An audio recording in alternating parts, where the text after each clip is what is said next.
Welcome back, everyone. Good morning, good afternoon, good evening, wherever you are.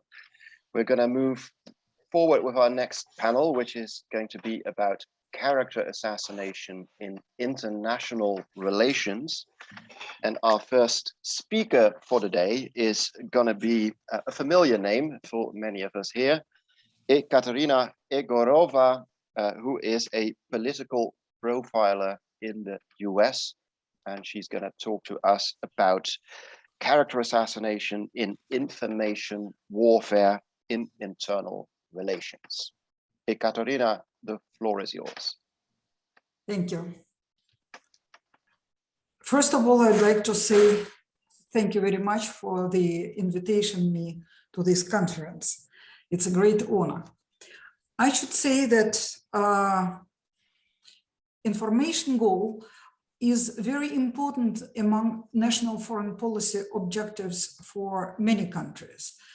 Some of them use information warfare for seeking this goal. Information warfare realizes through influence, attitudes, and deception, and has directly relation with character assassination. Character assassination influences belief and value system, emotions, motivations, decision-making, behavior of target audience through psychological operations and media relations, spoofing, distortion, imitation, manipulation, and deception on target audience. What kind of target audience? Political leaders, government, armed forces, social groups, individuals, and organizations. Character assassination in international relations weakens the ties between foreign leader and the population, reduces his or her international support, and lowers the status of the enemy, opponent, or rival in the international hierarchy. Russia uses character assassination of foreign leaders in several types of situations. During crisis relations with them, like it was in case of Erdogan in 2015, after revolution or coup d'etat, when unfavorable leader becomes head of state, like it was in case of Poroshenko in 2014, during election campaigns in another country to weaken the position of less favorable candidate for Russia, like it was with Hillary Clinton in 2016, and after election campaign to weaken the position of the less favorable head of state who begins her or his career with criticism of Russia or its actions, like it was in case of Macron and Biden-Harris. Let's look more detailed to the case of Emmanuel Macron, president of France. There were two different kinds of motives of character assassination against Emmanuel Macron in Russian government. First of all, Russia preferred Marine Le Pen as a president and placed bet on her during election campaign, before election campaign, added her money, 9 million of euros for her election campaign. It's official. Macron criticized Russia during and after his election campaign. There were a few teams during character assassination campaign by Russia against Macron. First, Macron is a weak leader. He can't rule France and he will ruin France. Many nuances and details were discussed when this theme was realized in character assassination campaign. Then Macron is a passive homosexual. He is not a real leader. He is not a real man. The third, Macron is under high heel of his old wife. It is stressed in every publication about Macron. And Macron is a psychopath. I'd like to show you one multi-step play which was done by pro-government newspaper Komsomolskaya Pravda and pro-government journalist Daria Aslamova. She published her interview with French ultra-right journalist and producer Alain Soral. The name of the interview was, Who is Emmanuel Macron? Rothschild Dahl, psychopath, or Mr. Nobody? Sorel in this interview described that Macron is managed by his wife. She seduced him when he was 15 years old. The first step in this multi-step play. Aslamova. Insert first time the theme of homosexuality. She says, hence his homosexuality, Sorel. Yes, this is a consequence of the perversion experienced in childhood. The second step. Sorel continues. Professor Andriano Sigatori, ultra-right Italian psychologist, notes that since childhood, Macron needed the attention and admiration of others to compensate for his inferiority complex. And he says that Macron has three personality characteristics, which are core qualities for psychopathy. And the third step, Aslamova said, how did a person diagnosed as a psychopath manage to conquer France? Sorel, they stole the election from Marine Le Pen. This is typical, again, the typical example of media character assassination campaign against Macron. As you know, Russia Today is a serious and strong, powerful propagandistic organization in Russia and works across the world. And Russia Today was hardly criticized by Macron during election campaign. Russia Today's head, Margarita Simonyan, his husband, Russian producer and showman Tigran Keosayan, who has his own show, Saturday night show, Международная Пилорама. And every Saturday night, Keosayan insults Macron as a homosexual. He says Macron is the real French woman. He was too late to the negotiation with foreign leader because he colored his nails or something like this. Russia is a very homophobic country. And that is why this theme, they think that is very efficient for foreign audience. But I interviewed one prominent French political scientist who said me that it is absolutely inappropriate for French society. It's a stupid idea to position Macron this way. It will not be effective in France. But I think it could be effective in other countries or in other milieus in different countries who are as homophobic as Russian society is. The second case is the case of Joe Biden. Themes of character assassination are Biden is too old and has dementia, and there were a few expert opinion from psychologists or psychiatrists in media, but why in quotation? Because some of them are not psychiatrists or psychologists by their education. They are historians, journalists, not psychologists or psychiatrists at all. Biden ruins America, and Keosayan also stressed that Biden has psychopathology. When Keosayan positioned Biden as a very aged politician with dementia, he comments some situation very aggressively. For example, at the right picture, you can see Biden inside the car, and Keosayan said that that Biden forgot how to open the door. And when he showed when he demonstrated some cars of Biden team in the airport, he described it as a cortege of catafalques. He said that when Biden had a summit with British Queen, they are in the same age and they measured blood pressure each other for Bruderschaft. But other theme is much more offensive toward Biden. Keosayan positioned him as an exhibitionist and pedophile, describing his communication with a small girl in the Virginia military base and talking about her hairpins as a typical pedophilic communication and interest toward a small girl. And I should stress that this was in the TV show 2 weeks before summit of Putin and Biden.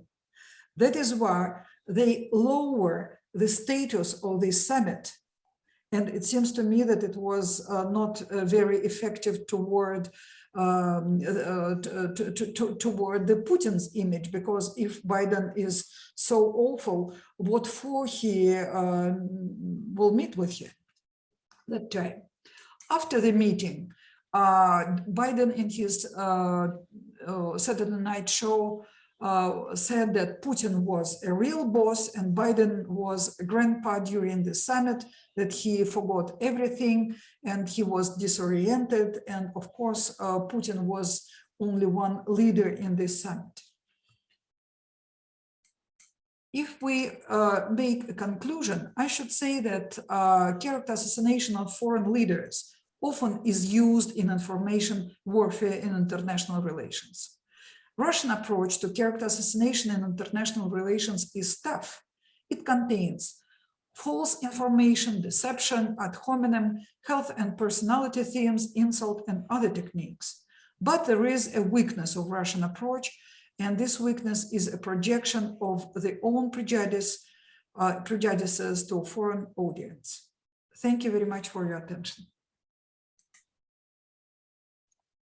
Yes, Ekaterina, thanks very much, and well within the time too.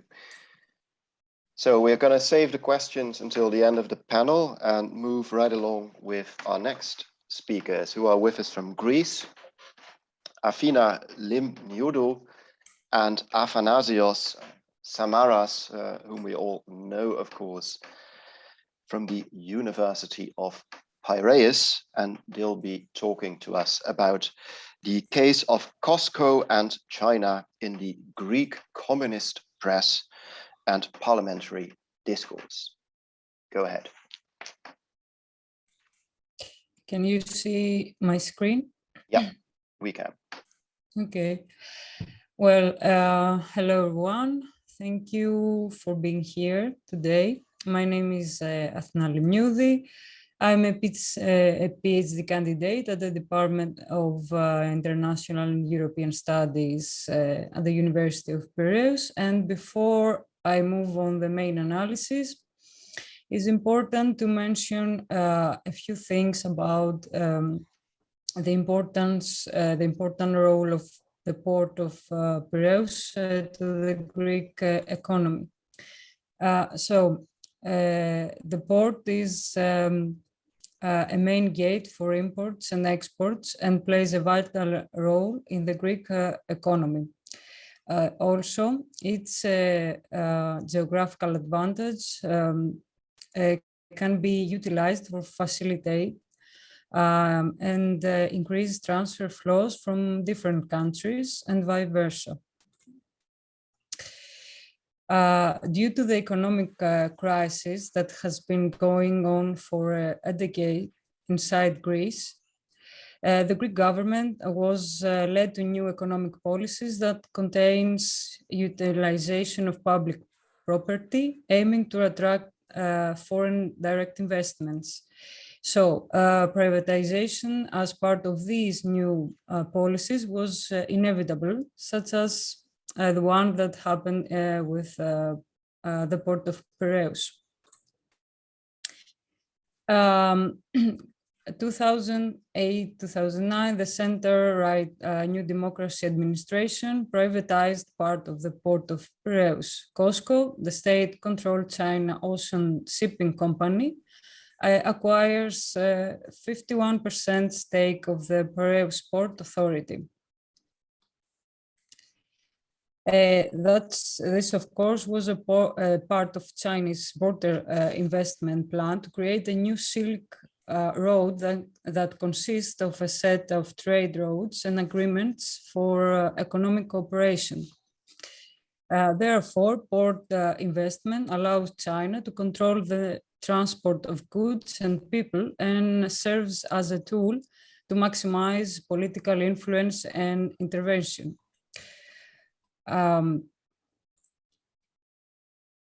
The sale of a majority stake in the Piraeus Port Authority to a foreign country's company, such as Cosco, provoked strong reaction inside Greece, which were manifested by mass strikes by dock workers, unions, and the contrast of opposition parties, such as Communist Party of Greece, who characterize it as a sellout of national property.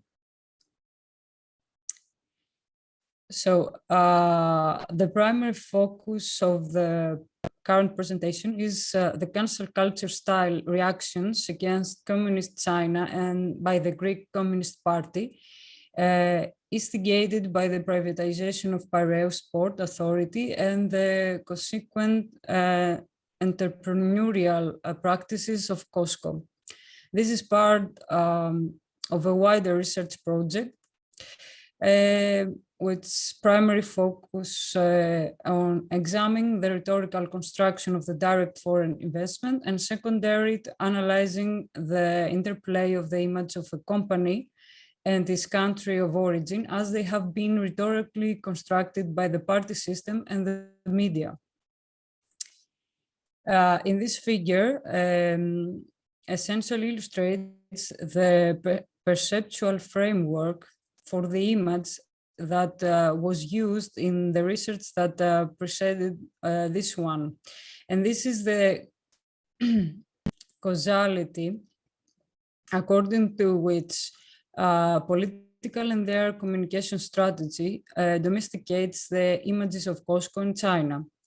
Images of foreign nation, companies, and investment are constructed as byproducts of wider rhetorical strategies aiming to political dominance, demonization of the opponent party, construction and direction of blame to political adversaries. So the causal factor of the image of Cosco in China is predominantly the position, government, major or minor position, rather than the ideological predisposition of the party. We have an example here, the left-wing Synaspismos, it's a party, while moving from the position of protest party to major opposition to government shifts the project images of Cosco in China. Parties that maintain their position steady are the center-right New Democracy that claimed issue ownership of Cosco investment, and of course the Communistic Party that maintained a stance of fierce opposition throughout the period. We have two content analysis projects, statements in Parliament on the Cosco investment and news article of the Cosco investment in 4 newspapers affiliated with parties, press party parallelism. Although only results of New Democracy and Communist Party were presented here, as also the results of the newspaper that are affiliated with these specific parties. So we have the evaluation of a country is an important aspect of its nation image. The evaluation of a country in a news item derives from the dynamic of the event associated with the country, the journalistic bias, and the strategies of the source quoted.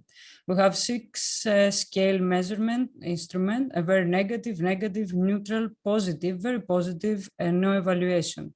The average function as an evaluation thermometer.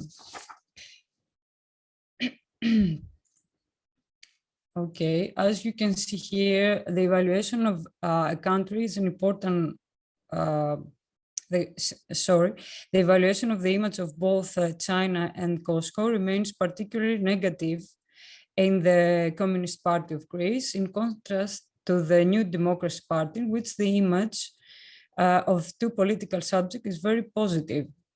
Similarly to party strategy, we have Each of two news media displays positive or negative evaluation of the image.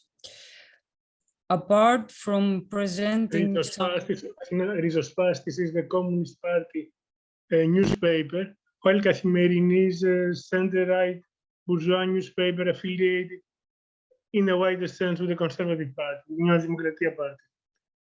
Sorry. Yes, that's an important detail to understand why the evaluation is negative or positive. So apart from presenting some statistical results to show the way in which this image evaluation is used in news and political discourse, qualitative analysis is more important to highlight the particular aspects of cancel culture phenomenon than hard statistics. Therefore, in the original research project, we apply the theoretical framework of consumer animosity. However, the term refers to pre-existing animosities generated by international relations, type of conflicts, and infused into the economy. The applicability of the term is limited. The dimension of cancel culture as the notion that has also been understood more narrowly as the practice of withdrawing support, we consider to be best combined in the research we conduct here. So we have a campaign motivated cancel culture, which displayed from the Communist Party of Greece, and is about the violation of communist ideology by capitalist practices as the main cause of the cancellation of China and Cosco. We have some verbatims from Communist Party that explain this position: the development and predominance of capitalist relation of production in China, with its participation in imperialistic organization and its assimilation into the imperialist system, its stance does not differ from that of the imperialist powers. And of course, as far as Greece is concerned, the support of China's leadership for the European Imperialist Center of the EU and for the Greek government, which under the pretext of reducing the deficit are implementing a harsh anti-people program in order to reduce the cost of labor power in Greece. Here is the speech of Chinese Prime Minister Wen Jiabao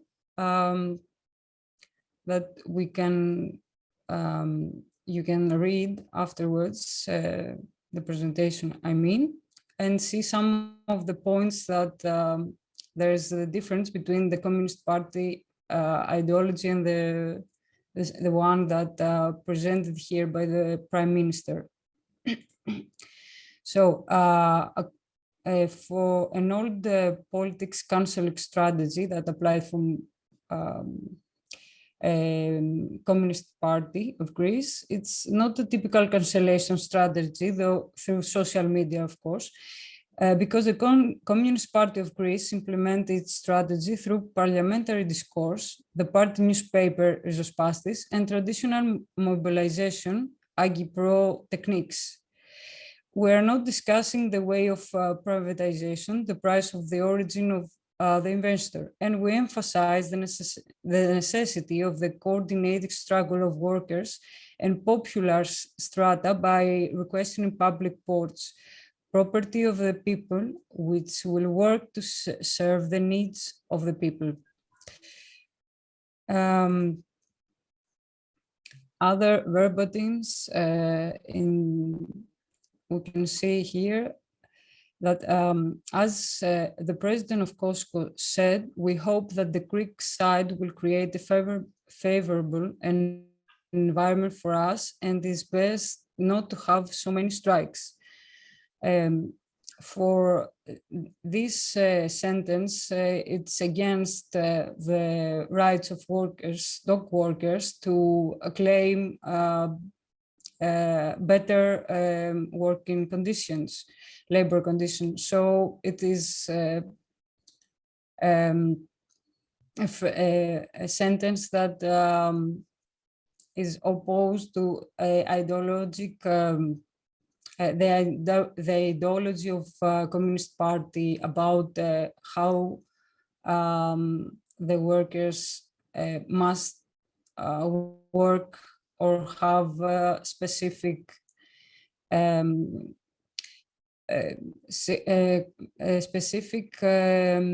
rights in the labor environment. So we come to the conclusion: a campaign mode motive cancel culture is explained here as an old politics cancelling strategy. Cancel culture is activated by an ideological violation prior to the offensive act. In this case, it may be linked to the image and reputation of the subject intending to accept rejection behavior.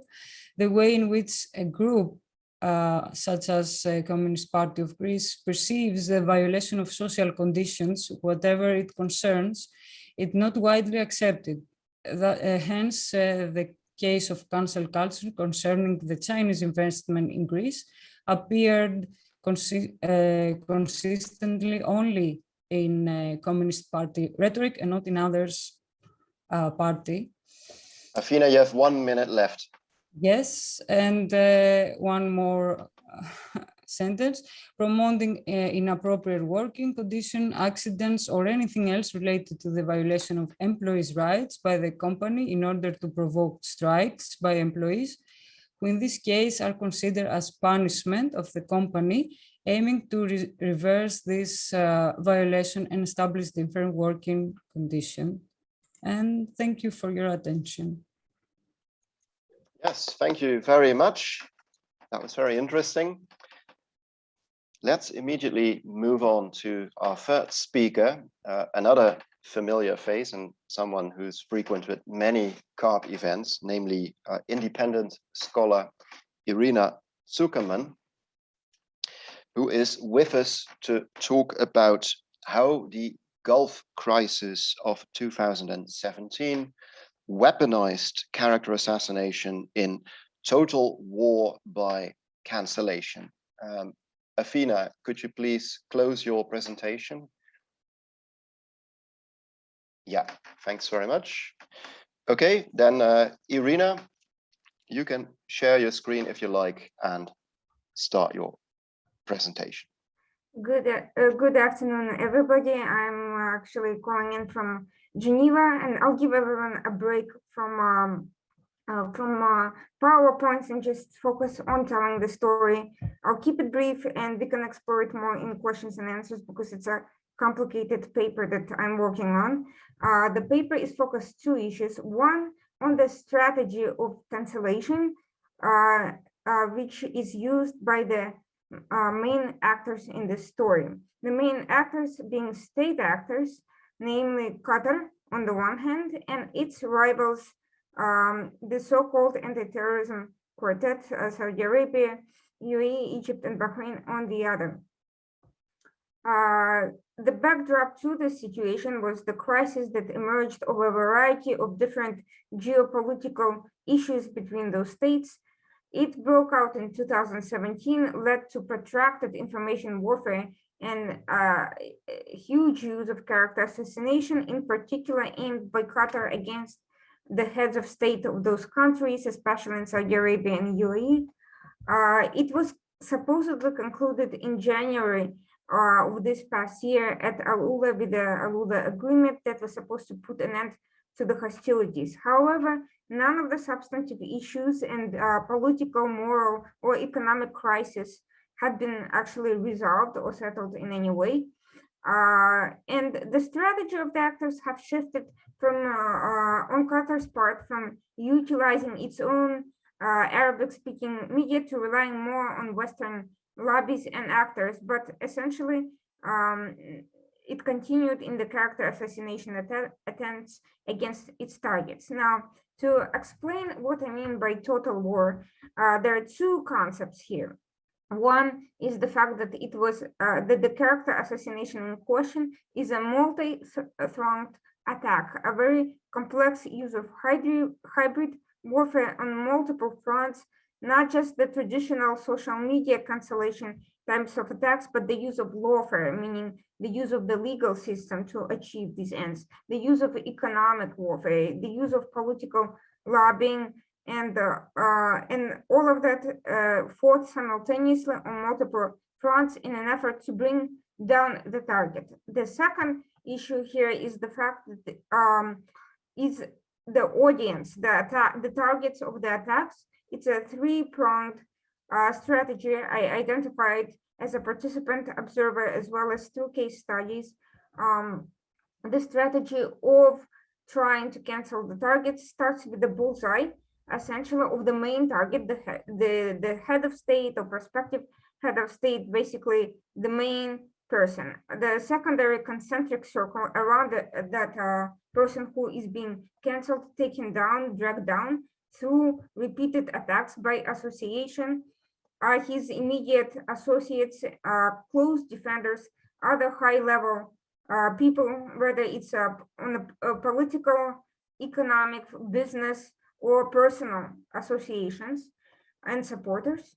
And the third level are the various agents that are affiliated in the general circles, and are affected by the target, but are not necessarily direct agents of the target. They're merely in the vicinity and affected by the target's decisions. So it's this third circle that brings me to the main case study I will use in this presentation very briefly. I don't know how many of you follow football, but it is all about football, and I mean the European football and not American soccer, not American football. So at issue, I've used several examples in my paper, which is rather long, and that's why I'm focusing on only one example, is the takeover of Newcastle, which is an English club in northeastern England, and which hasn't had any significant victories since the late 1960s. Now, at the heart of this business deal is the attempt of a takeover by a consortium of 3 companies, 2 British and 1 Saudi organization called PIF, Private Investment Fund, that is closely associated with the Crown Prince, Mohammed bin Salman.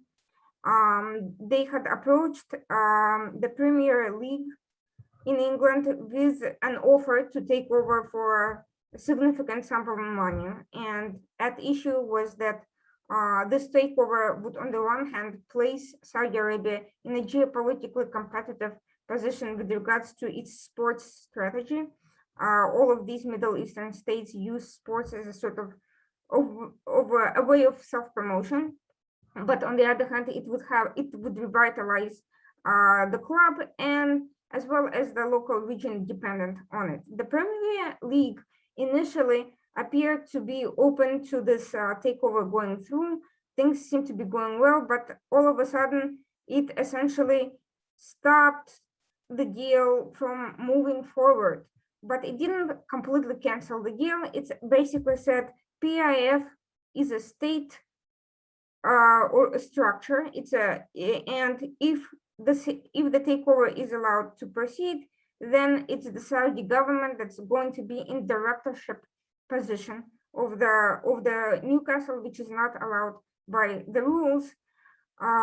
This raised a lot of questions among Newcastle fans, as well as in the legal circles in UK, because a number of clubs in England and elsewhere in Europe are owned in conjunction by state-backed entities. Now, what happened afterwards was a protracted legal battles, the longest such holdout in Premier League history, 70 weeks of non-response to various inquiries about the situation. They did not completely cancel the deal, but they froze it from moving forward. This was challenged in arbitration the issue at arbitration is going to take place at some point in 2022, and it will examine whether PIF is indeed a state entity, as Premier League claims, without providing sufficient evidence necessarily, or whether or not it's a private organization and can therefore take over. Another legal issue is whether Premier League essentially violated non-compete rules by treating PIF and its consortium unfairly. Now, where does cancellation come into the play? Many believe that Premier League has been affected by a cancellation campaign that utilized social media, lobbying on their behalf, and all of that was highly personalized and attacked not just the Premier League itself for its part in supposedly in trying to approve this process, but also the fans of Newcastle and anyone who in any way defended this business deal. They attacked them. They attacked both them, PIF and the Crown Prince, for supposedly being involved in human rights violations.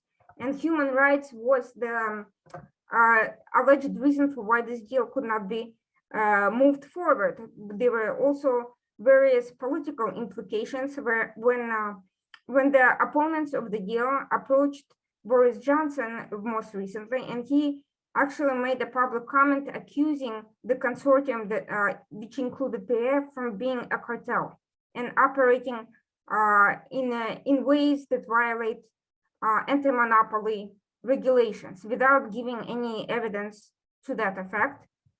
Also, in a way, a personal attack on PIF and the groups, but also an indirect attack because cartels are associated with thuggish behavior, criminality, and various violations. Individuals who engaged in the legal battle, the arbitration process, and the non-compete process, which I mentioned, themselves faced death threats, character assassination attacks, including demonization, personal insults, and various other forms of traditional cancel culture call-outs, and came under enormous pressure to withdraw from financing the legal process in this particular case that stood to affect hundreds of thousands of people residing in the entire region, which is affiliated with the Newcastle. It came to be known that specific individuals who appear to be acting on behalf of a state party, namely Qatar, were involved in spearheading the cancel culture campaign. And what's interesting is that the cancel culture campaign, while it attacked en masse the third tier people, meaning the Newcastle fans that have nothing directly to do with Saudi Arabia at all, but were affected by PIF and as a second tier entity under the Crown Prince. But the audience was not the fans that they were trying to convince to draw support, because the fans were supportive of this takeover. The audience of the attacks was the Premier League and various elite and elite institutions and decision makers who, in the opinion of the attackers, character assassination proponents, would be sympathetic to personalized arguments, accusations of human rights violations, sympathies, and various other bad deeds. So the audience of the attacks was different from the people who were being targeted, even though this was not necessarily clear. Many of the fans who were being attacked and who felt personally defamed believed that they were the ones who the attack targeted, that they were being asked to stop advocating for the deal, but in reality, they had no decision-making role in the process. They merely supported the deal, and Premier League listens to the fans, but ultimately relies on legal and structural arguments rather than on popular arguments of popular support and economic need. So there is that difference. This situation is actually ongoing. It has not been resolved, and these attacks have continued. despite the stalemate. The next step in the story, the Premier League challenged the anti-compete decision, and it's set to be reviewed next week by the judge. Whether or not it's going to be thrown out remains to be seen. But the lobbying efforts, the character assassination efforts are ongoing, with more and more individuals being drawn into this battle to cancel this particular effort by Saudi institutions to become invested in an English sports club, with the implication that a single individual is ultimately responsible for financing the PIF effort, and that while the attack ultimately targets his name, it affects second and third tier institutions. This has turned into a real drama. There is a potential possibility of additional defamation and harassment lawsuits as a result of death threats that have occurred against individuals who stood out on behalf of the PIF, not because they necessarily support everything Saudi Arabia is doing, but because of the economic investments that are promised by this deal. What's more interesting is that despite the fact that Boris Johnson and others have accused the consortium of anti-monopoly violations and thuggish behavior, there has been no competing bids to take over Newcastle. And at no point have the parties accusing the consortium of various violations and legal improprieties. They have not actually offered to buy out Newcastle and to resolve the issue by those means. In other words, it seems to be the strategy to deny not only Saudi Arabia the satisfaction of buying a minor club that is in no way competitive right now with any of the leading European clubs at all. It would take a significant amount of additional investments in addition to the actual cost of takeover to create a viable entity. Irina, you have 1 minute left. Yes, but it also seems to be a total war decision of taking down everybody in leaving nothing in their wake. In other words, instead of a friendly competition that would at least satisfy the base affected by this, the tertiary circle, the character assassination attackers decided to destroy everybody and their reputation. And that basically concludes what I've observed in this case, and we can discuss more in the questions. Yes, thank you very much, Irina, showing us that character assassination and cancel culture are also rife in the world of sports, which, as Jenny says, is not just about fun, but it's about politics as well.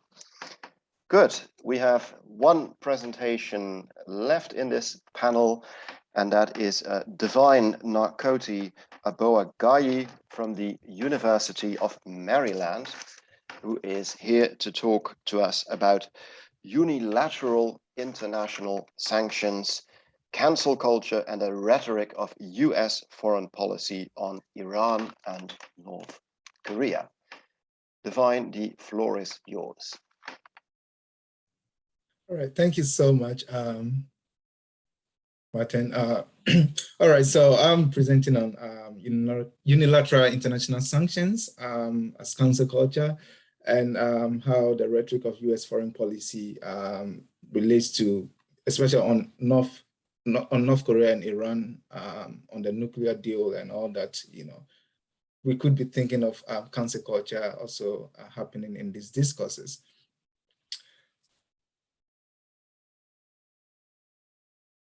All right, so the main argument I'm making is that cancel culture applies to international affairs, particularly in the conduct of US foreign policy, and when the US apply sanctions in most cases. And so I look at how the sanctions against North Korea and Iran, as I said earlier, could help us think about how attempts to denuclearize North Korea and Iran could constitute as acts of cancel culture. And of course, sanctions against North Korea and Iran are not new developments. They dated back since the ages, since the 50s. And all that, and especially since the advent of the non-proliferation treaty. Sorry. It is also not the first time the US employed sanctions. The US has employed sanctions, especially in the 1990s and, Cold War, during the Cold War and all that. So my concern is with unilateral sanctions and how they serve as useful rhetorical strategies for the exercising state. My concern is also about how the target, that is the victim in this scenario, respond to these sanctions. And so a little brief background about unilateral sanctions, and I think my colleagues from Greece here will possibly speak more about this. The Megara Decree, that is in the 432, 432 before Common Era, when Megara tried to, invaded, some portions of a sacred land, an Athenian sacred land, and they tried to cultivate that particular land. And then, Athens, applied some economic sanctions, not to trade with Megara because of that violation. And ultimately that led to the Peloponnesian War. So I think there's a whole lot of things to discuss about that. But economic statecraft also has its undertones, especially in the declaration of US foreign policy, US Declaration of Independence, when with this phrase for cutting off trade with all parts of the world. And when we begin to unpack these things, of course, I'm not attempting to unpack, the Declaration of Independence, but it also offers some way for us to be thinking about how US foreign policy develops, even from the founding documents. And so, in 1926, I was really fighting about, citing a 1926 document, but I feel it's also very important to see how Woodrow Wilson, relied on the League of Nations, using that avenue to, push for the control of and the civilization of the international society, so that we don't have, especially after the First World War, where we could possibly have another world war. Woodrow Wilson didn't want that, and so he was using the League of Nations to do this, to achieve this. And US has also used economic statecraft as one of its arsenal in its foreign policy rhetoric, as Morgan to 1948 states, mainly to ostracize rogue countries or countries that don't agree with the United States on some issues. And so that also led to the justification for the 1949 Export Control Act that also tried to dictate how some rogue nations, trying to apply sanctions on how, and to economic sanctions on some countries. With this discourse at hand, that is the denuclearization, the US, invoked, especially when Trump assumed office on 21st September 2017, Executive Order 13722, to apply some sanctions on North Korea, because, and even before that, during the UN address, Trump was calling out Kim Jong-un, calling him a rogue leader and all that, and also calling out Iran on the world stage. Also, Trump also promised to pull the US out of the Iran nuclear deal, because according to him, that deal was worse. And so when officially the US pulled out of the deal, Trump reapplied the sanctions that were before the deal came in 2016. And so Norris defines cancel culture as the social pressures to achieve cultural ostracism, or the strategies to achieve cultural ostracism of targets, someone or something accused of offensive words or deeds.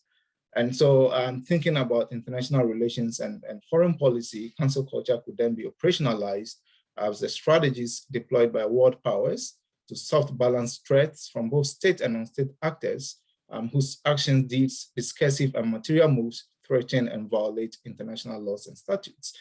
And so thinking of the Non-Proliferation Treaty of 1967, the organization, the International Atomic Energy Association, the the eye, the watchdog of the UN, and all that. And also, when you violate some of these principles, then Article 7 of the UN Charter also grants the use of sanctions, and also has a provision where powerful states or the members of the Security Council unilaterally could apply some sanctions when their interests are at stake.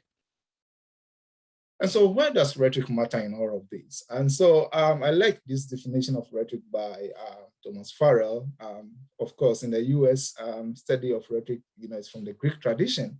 And so, but I really like this definition. It said that it's the art, a fine and useful art of making things matter, and also to engage with the world and to make its appearances near and dear to us. And so US presidents, as former Prime Minister of Italy says, Enrico Letta says that the US or the White House is a world megaphone.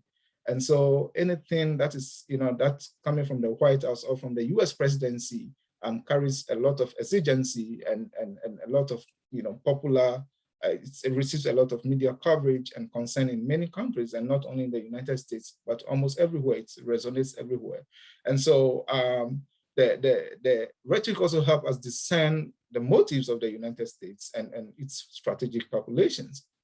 And also international sanctions, particularly as applied as a rhetorical strategy, it's a persuasive technique that allows the US to steer the discourse and lead the charge over global affairs. And so in this study, I'm looking at how, we could possibly locate cancel culture and character assassination, especially within this discourse. And so we realized that there's a target, first of all. And so from the work of organizers, we realized that there's a target. And so these target countries, like North Korea, Iran, and some other countries. So there's an identified target, and this target, constitute the victims.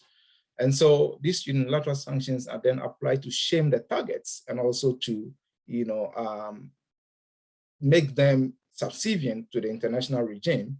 And so just like foreign terrorist designation regimes, where the US tried to, find a group, okay, you are a terrorist group, and then we keep playing political football with that. And so Trump will designate a group as a foreign, a terrorist organization. Biden said, no, I'm delisting you from that. And so, because it seeks to ostracize these people and try to put them out for public ridicule, and also to kind of, control their power, among many other things. And also international sanctions also create an atmosphere or a strategy of an us versus them.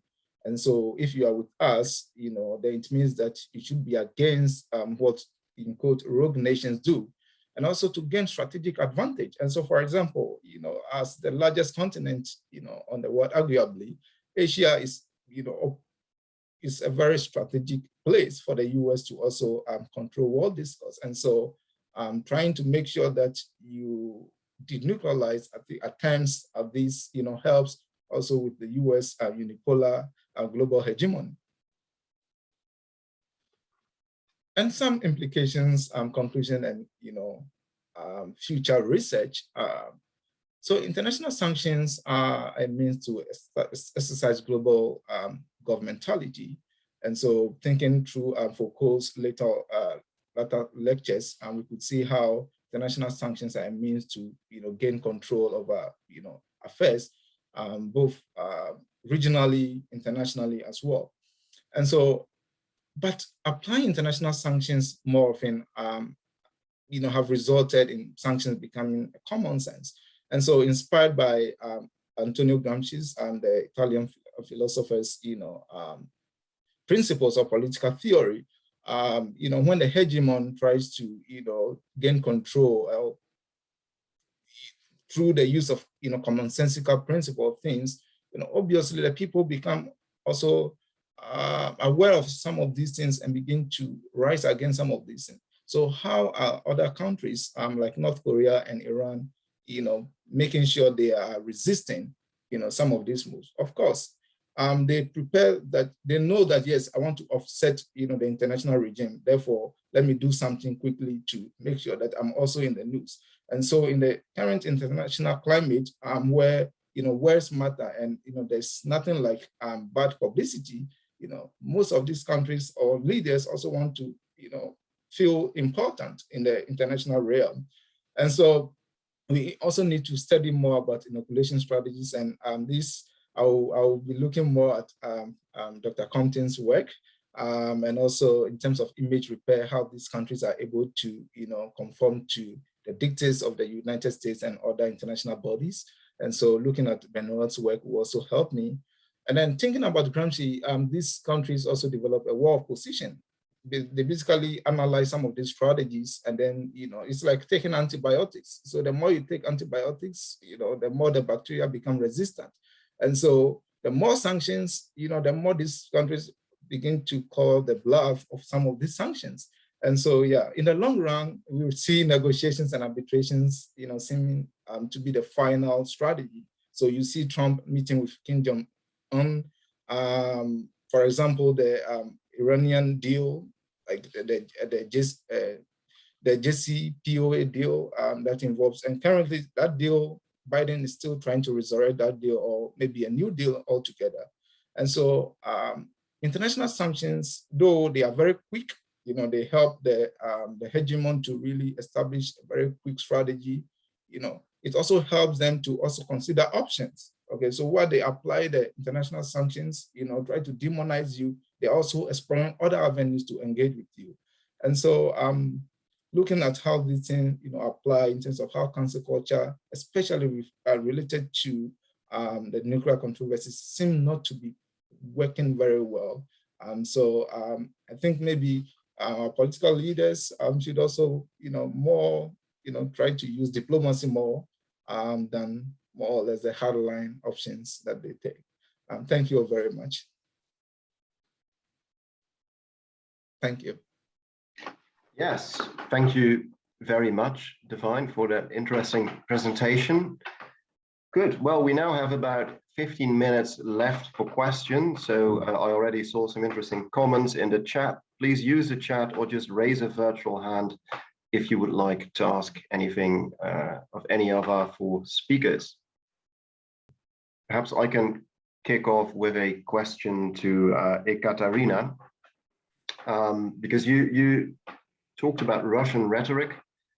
And we saw that Macron was a homosexual, Biden was a pedophile. So once again, sexual perversity. In one of the talks yesterday, we heard that there is a Russian discourse about gay Europe. So it seems that there is this whole political discourse in Russia where Russia and Putin are associated with masculinity, heterosexuality, presumably, and other countries and cultures are associated with with perversion, effeminacy, weakness. So it seems to be a very gendered discourse. Could you elaborate a bit? Is that indeed the case? Russia presenting itself as the manly, straight option, as it were, and these other countries are somehow all perverted and weak? Yes, Russian political elite, much more than society itself, but many people in society also, they are absolutely mad about traditional, so-called traditional values. And it is accented in many political speeches and political positioning of political leaders.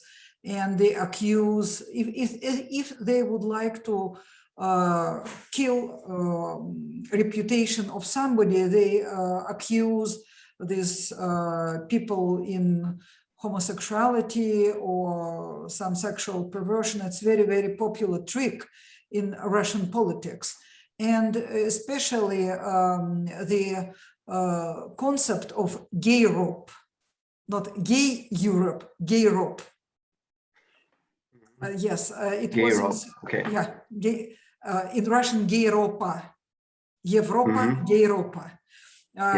This concept was inserted in political rhetoric probably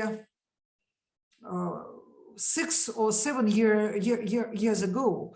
It was done for Russian society after the grabbing the Crimea, to explain that all people who will criticize Russia from European society, they are gays, they are perverts. That's why their critics means nothing. Yeah, so they're also otherized in that sense and be made inferior. Yeah, thanks very much. Jenny, go ahead. My question is for Divine. I'm curious about this concept of unilateral sanctions, and you talked about the United States as kind of the hegemon here. But so I'm thinking about canceling as, you know, something that ultimately we talk about and think about as like a pretty strict deplatforming, trying to get attention away. Do you think that sanctions, or even unilateral sanctions, do they have to be done by someone as powerful as the US in order to be cancel culture? Or can other countries cancel others using sanctions? Or is this just a unique power that us folks in the US have because of our geopolitical strength? Yeah, thank you for the question. I think I will really start from your last comment, the last sentence. Yeah. So, you know, in terms of the global geopolitics, you know, the US is like, okay, you don't touch the US. So, for example, the US controls the UN in many ways. The UN can, you know, apply sanctions to even the International Criminal Court. You know, don't come here, don't come and investigate our servicemen. And so it's very hard. So, in terms of how I'm thinking about cancel culture as it applies to international politics or international relations is that usually it is the powerful countries that exercise that. So if you are a relatively weaker country and you want to possibly rub shoulders with the big guys, you will be, you know, I mean, I want to use this word, soft balance, like they want to, you know, you will be brought down in some major ways. Okay, so, and that is how I'm thinking about cancel culture as it applies to international relations. Excellent, thank you. I love your attention both to sort of the rhetorical aspects of these unilateral sanctions and where they come from, and thinking about the material impacts that they might have on international relations. Really exciting project. Thank you. Yep. Question from Eric. Thank you, Martin. Yes, exactly. I have a question for Athena and Athanassios. We in the West, when we hear the Communist Party, we think about some small marginalized group of politicians who gain very little support. Most likely talk about the Greens in Europe. But as far as I understand, in Greece, the influence in Communist Party is big. And how big it is, and who follows the politics of Communist Party, just how big the influence of a party is these days. In Cyprus, it is big. In Cyprus, it's like something 30%. In Greece, it used to be 10%. Now it's about 5 or 6%. The Communist Party. However, it is very strong in the port of Piraeus, where we have extensive labor class. Plus, the port of Piraeus authority has been one of the biggest employees. You know, 150 years ago, Piraeus had no actual population. If we have internal immigration for two places of Greece and people from money, like Athena, by the way, their ancestors used to work at the port of Piraeus. So there's a very strong connection between the port and society. Thank you. Thank you so much. Thank you. But actually, the case is that you have a Communist Party that has no international communist regime to be affiliated to. And the only communist regime is the China, and it attacks its power base and financial power base. So they have to cancel it. Very interesting. Very interesting. Yeah. I would say the Communist Party has been roundly canceled in the United States, just as an anecdotal observation. Long shadow of McCarthyism here. Yeah. I see a question from Tony in the chat for Divine. Do you think that unilateral sanctions may backfire to the country imposing it and threaten its image in the international community instead? Yes, I think to some extent they could backfire, because most of the time you realize that these international sanctions really don't work, even though they work in the short term, but in the long run they really don't work. And also in terms of human rights considerations, because and especially again, when you apply these sanctions, women and minorities suffer in these countries, and so in terms of human rights considerations, then you possibly it means that it's going to backfire in the long run, but not in the short term. In the short term, actually, it draws the attention of the state to acquiesce to the demands of the superpower. But in the long term, it has some damaging impacts. So, for example, it will be very hard for now for the US to instigate public diplomacy issues in North Korea or maybe Iran. And so these are some of the issues, some of the downsides of international sanctions, I think. Yeah. Yep, thank you very much.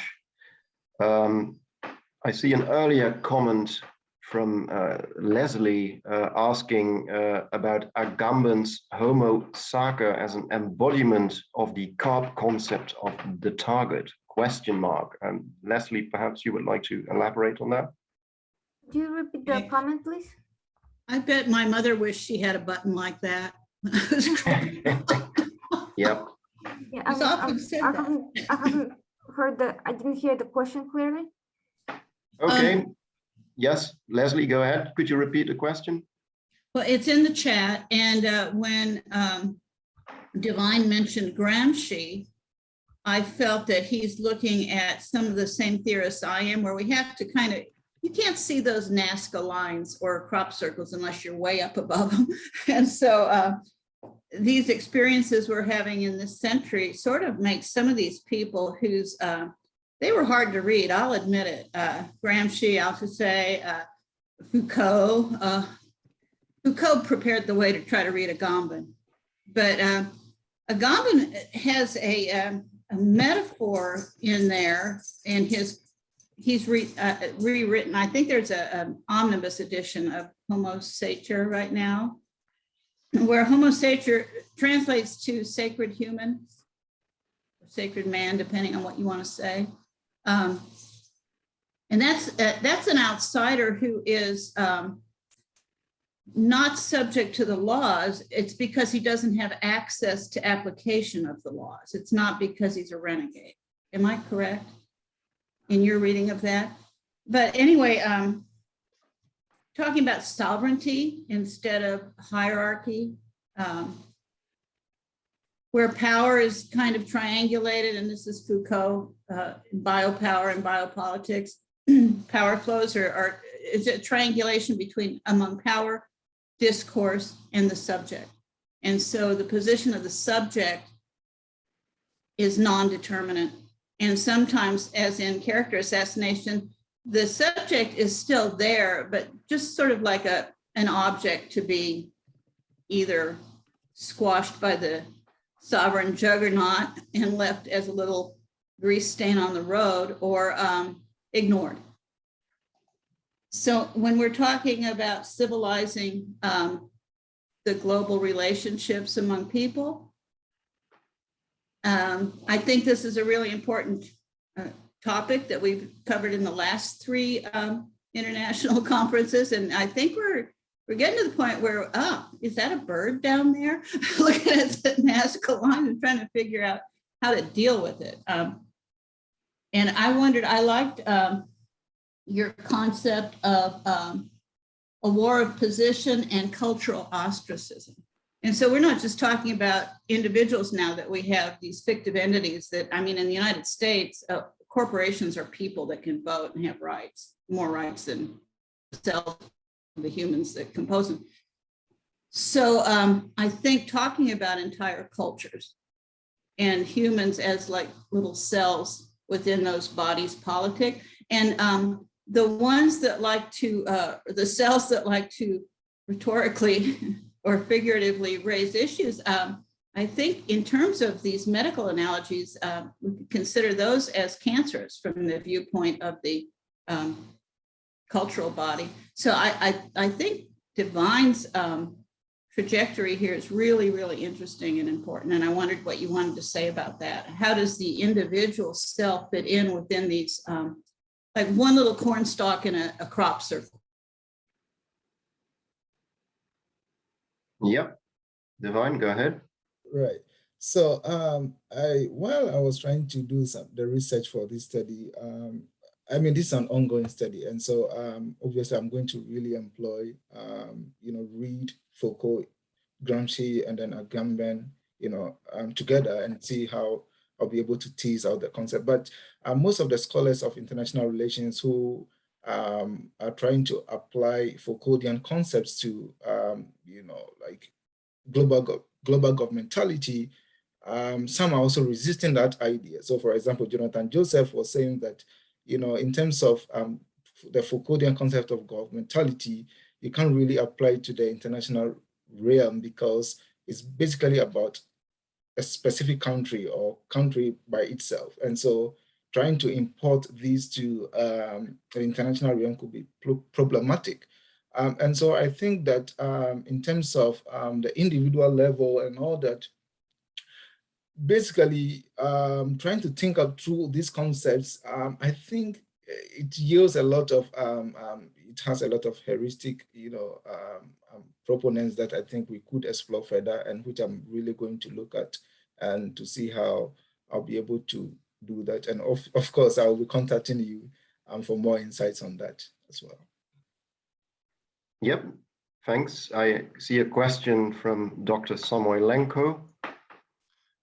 Yeah, Divine, actually, speaking of governmentality, we talked about this as a part of neoliberal society as a way that promotes the modes of self-censorship in society by proposing certain kind of safe modes of why people should not speak against certain hegemonic voices, or why they should be engaging in kind of silencing others in a way. And one of the major things that we already talked about on Friday is a spiral of silence, which kind of goes well with the concept of safetyism in society, which is a part of obviously this Foucault's idea that basically people encourage each other to be just on the safe side and not to speak up and not to kind of say something because of fear of being isolated or ostracized by the majority. And that basically is promoted by these climate of cancel culture we talked about on Friday. So that kind of fits well with what you talk about here. Yeah, well, it's almost time to wrap up this panel, but I'd like to ask a question to Irina. So you took us along in the exciting world of European football and showed us how politics and sports are intimately intertwined. Sports and character assassination is also a topic we've discussed in our textbook, and we try to come up with ways in which character assassination in sports might be different and how it might be similar to character assassination in other domains. And I'd very much like to hear your thoughts on that. Is character assassination in the world of sports, or more specifically European football, do you see that functioning differently from other domains, or would you say we see essentially the same things happening there? Well, a lot of it is similar, but I would argue that the inoculation theory in this case, or in this context, is probably not going to be effective for a couple of reasons. As I said, the target of the attacks, the audience of the attacks, not the target, was not the people who were being directly targeted. So it was not an attempt to convince them to choose a different side. Rather, they engaged an entity that was already being accused of corruption before this particular incident took place. And therefore, these efforts were less an attempt to genuinely shut down the discussion and more of a kind of a cover that gave the like-minded individuals in certain circles an opportunity to do what they found in their self-interest to do. Therefore, a more effective strategy that I'm planning to argue in this or similar situations is actually to attack not only to engage with the audience that has been corrupted and try to essentially hold them responsible legally by whatever means, but go directly to the third parties and confront directly the third parties engaging the source of the attacks themselves and basically expose them for engaging in illegal or unethical methods. Because ultimately this particular type of scenario in business and sports arena is not about changing minds through cancellation. It's not even about punishment necessarily. That's why I asked my question yesterday, or accountability really. It's about a geopolitical interest in a deceptive manipulative strategy to achieve that interest by engaging interests who use this as a cover, but who are fully on board due to self-interest, not to arguments. So the combat there is not through inoculation, not through rhetoric, but specifically through legal or business means to hold to put pressure. Yeah, thanks very much for that. So I think we need to leave it at that and wrap up this panel. So thanks once again to all the speakers for your great talks. And I'm now handing the microphone over to Dr. Samoilenko for the next panel.